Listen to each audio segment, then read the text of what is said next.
Okay, you might say, well, what happened at the fire pit? But guess what? We still are working on it. My hubby went and picked up some more of the gray rocks and gray stone and the white rocks, and we filled in this area that had a gap in the white rocks.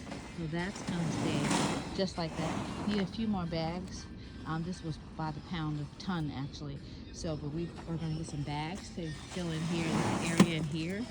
And as you see, he's grabbing the gray stone.